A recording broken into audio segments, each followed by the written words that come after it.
자가진 피가 무엇이냐? 잘 알고 계시는 분도 있겠지만 자가진 피는 일단은 쉽게 얘기하면 우리 몸에는 누구나 피부가 있습니다. 근데 그 중에서도 엉덩이에 있는 피부를 제가 채취를 하는 겁니다.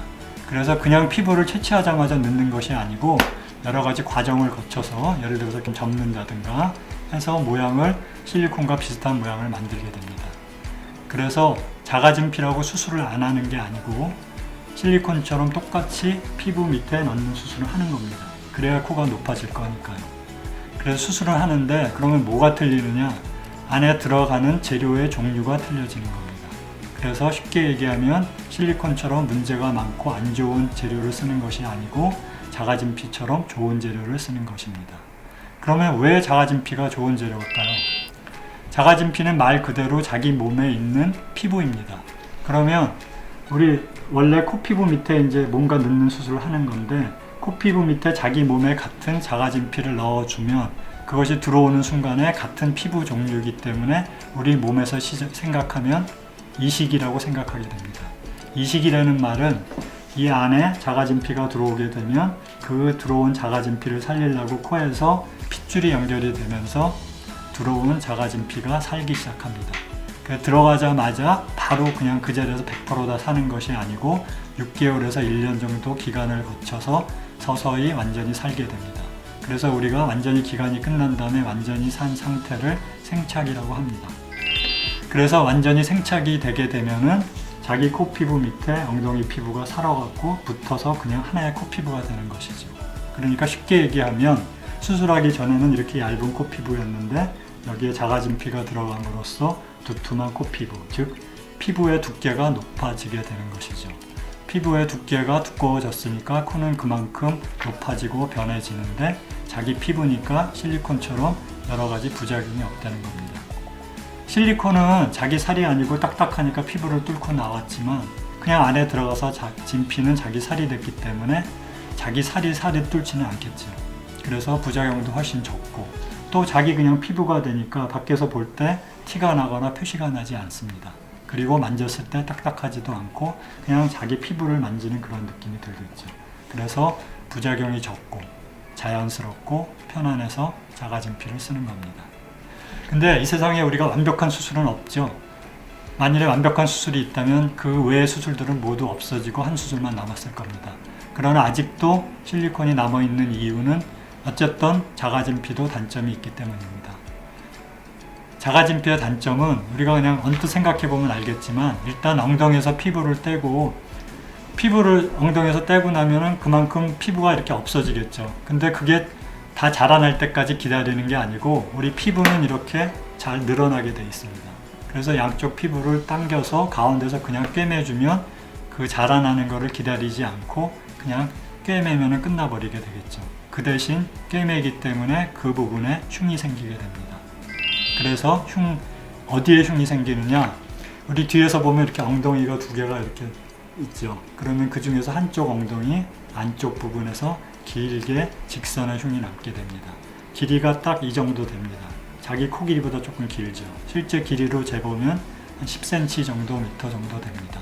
그래서 10cm 정도 되는 그러한 흉이 엉덩이하고 엉덩이 사이 안쪽 한쪽에서 길게 위아래로 선으로 남게 됩니다. 그 선이라는 거는 이렇게 뻘겋게 막 보이거나 또는 울퉁불퉁하게 튀어오르는 그런 보기 흉한 흉은 아니고 그냥 평평하게 약간 굵은 주름 같은 색깔이 조금 진한 색의 그러한 흉이 엉덩이와 엉덩이 사이 안쪽에 생기게 됩니다. 그래서 그 엉덩이하고 엉덩이 사이 안쪽에 생기기 때문에 수영복을 입거나 우리가 속옷을 입으면 겉으로 노출되지는 않습니다. 다만 속옷이나 이런 것을 아무것도 안 입고 있을 때는 어느 정도 노출이 될 수밖에 없고 엉덩이 모양에 따라서 많이 가려지시는 분도 있고 또 많이 노출되시는 분도 있습니다. 그래서 이게 이제 어쩔 수 없는 상황인데 다만 실밥을 다 뽑은 후에 다 낳고 난 다음에는 그 부분이 아프거나 불편하거나 이런 것은 없습니다. 그래서 대부분의 환자들은 이 부분 때문에 수술을 못 하시는 분들은 드물다고 생각합니다. 그 다음에 이제 또 두 번째 단점이 있는데 이게 이제 여러분들이 꼭 알고 계셔야 되고 문제가 될 수 있는 부분입니다. 무엇이냐 하면 실리콘은 코에다가 이렇게 집어넣어주면 아까도 얘기했지만 이렇게 움직일 수 있다고 얘기했습니다. 그런데 움직이기는 하지만 이거 자체가 없어지지는 않죠. 근데 진피는 이식한 거기 때문에 처음에 예를 들어서 엉덩이에서 100만큼 띄어서 코에다가 100을 집어넣으면 코의 높이가 100만큼 높아지겠죠. 근데 집어넣자마자 바로 사는 게 아니고 6개월에서 1년 정도 생착될 기간이 필요하다 그랬죠. 그래서 1년 정도 지나서 생착된 다음에 코를 봤더니 처음에는 100만큼 높아져 있었는데 그것이 모두 다 생착되는 것이 아니기 때문에 한 70% 정도만 남게 됩니다. 그 얘기는 처음에 수술하자마자 100만큼 높았던 코가 나중에 다 낳고 난 다음에 비교해 봤더니 그거보다는 분명히 낮아져 있다는 겁니다.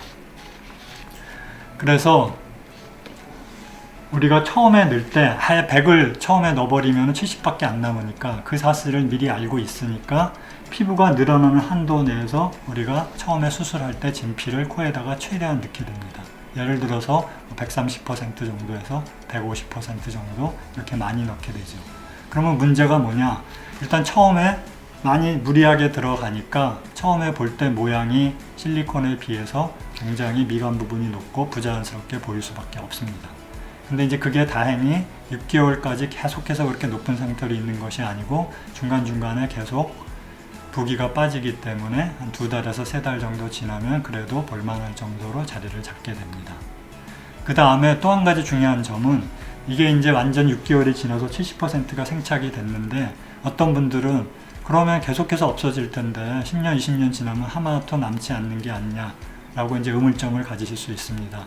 그런데 실제로 보면 우리가 생착이 됐다는 얘기는 완전히 들어가서 살아서 자기 살로 변했다는 얘기입니다.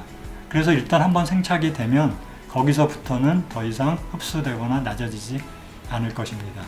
즉 우리 이제 뭐 신문에서 많이 보셨겠지만 간 이식 같은 거를 많이 하게 되는데 그것도 똑같은 지금 저희가 하는 진피 이식이랑 똑같은 이식입니다. 그래서 일단 간 이식이 성공해서 간이 거기서 살아서 자기 간이 된 다음에는 그런 분들이 뭐 나중에 20년, 30년 지나서 이식됐던 간이 없어져서 다시 문제가 생기거나 그런 것이 없듯이 똑같이 진피도 일단 생착이 되고 나면 그 이후에는 더 이상 흡수되거나 변화가 없습니다. 그러니까 그런 걱정은 안 하셔도 되고요. 그 다음에 이제 또 한 가지 그 흡수가 되면서 문제가 있는데 제가 아까 평균 70%가 남는다고 얘기했습니다.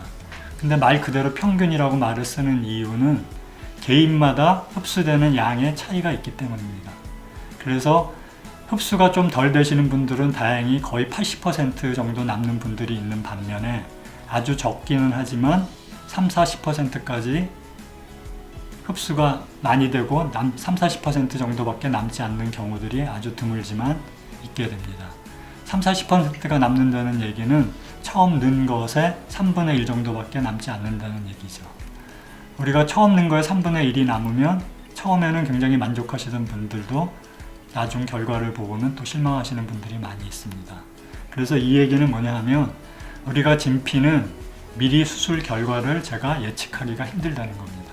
그 얘기는 제가 환자분들한테 그 원하는 높이를 처음부터 보장을 하지 못한다는 거예요. 최대한 제가 거기에 맞추려고 노력은 해주지만 여러 가지 원인에 의해서 그런 결과가 안 나올 수 있다는 것을 충분히 환자분들이 알고 계셔야 된다는 거예요. 그래서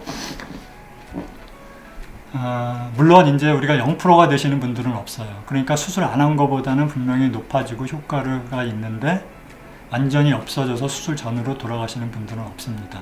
다만 아까 얘기한 것처럼 한 30% 정도 남는 분들이 전체 수술 환자 한 5% 정도 되는데 그런 분들에서 불만이 있을 수 있는 것이고, 그래서 중요한 얘기는 뭐냐 하면 나는 정말 높이가 중요하다.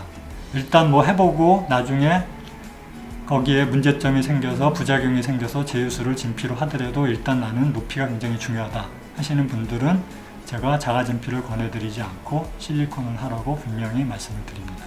그런 부분들은 본인이 정확히 알고 수술을 받으셔야 나중에 후회가 없습니다. 자, 그런데 지금 이제 진피가 사실은 엄청나게 좋은 점이 많다고 제가 말씀을 드렸죠. 근데 거기다가 또 마지막 보너스로 또 한 가지 좋은 점이 있습니다. 어떤 좋은 점이냐 하면 우리가 이제 수술이 다 끝나서 6개월, 1년 지나서 모양이 완전히 나왔을 때 그 모양에 대부분은 만족하지만 거기에 또 불만족스러운 부분들이 있는 부분들이 있을 수 있습니다. 그래서 그때는 거기를 조금 고치는 교정 수술을 하게 되는데, 교정 수술이 진피가 실리콘 수술에 비해서 훨씬 쉽다는 겁니다. 그 얘기는 뭐냐 하면, 잘 아시겠지만 실리콘은 일단 한번 코에 들어가면 예를 들어서 내가 너무 높다든가 너무 낮다든가 그래서 고치고 싶다 그러면 방법이 없죠. 여기다가 실리콘을 밖에서 넣어줄 수 있는 방법도 없고 또 실리콘만 살짝 뺄 수 있는 방법도 없습니다. 이거를 완전히 빼고 다시 집어넣는 재수술을 할 수밖에 없죠. 재수술 하신 분들은 잘 아시겠지만 재수술은 1차 수술에 비해서 훨씬 어렵고 시간도 오래 걸리고 훨씬 아프고 또 수술비도 훨씬 비싸게 됩니다. 그런데 자가진피는 이런 실리콘하고 달리 완전 재수술을 하는 것이 아니고 바깥에서 간단하게 주사로 우리가 교정이 가능하다는 겁니다. 그 이유는 진피 자체가 들어가서 자기 코 피부가 됐기 때문입니다. 우리 피부는 살이기 때문에 예를 들어서 내가 이 부분을 조금 더 메꾸고 싶다거나 전체적으로 조금 높이고 싶다 그러면 자기 들어간 진피에다가 살을 보충해 주면 됩니다. 이것이 자기 살이기 때문에 살만 보충해 주면 되기 때문에 우리 몸에 누구나 지방을 갖고 있습니다. 지방이라는 것은 주사기로 뽑아서 주사기로 직접 자기 코 진피에다 쏴줄 수가 있습니다. 그러면 간단하게 주사로 자기 몸에 있는 지방을 채취해서 자기 들어간 진피에다가 필요한 부분에다가 쏴주면 그 부분이 보충이 되면서 어느 정도 우리가 교정이 가능합니다.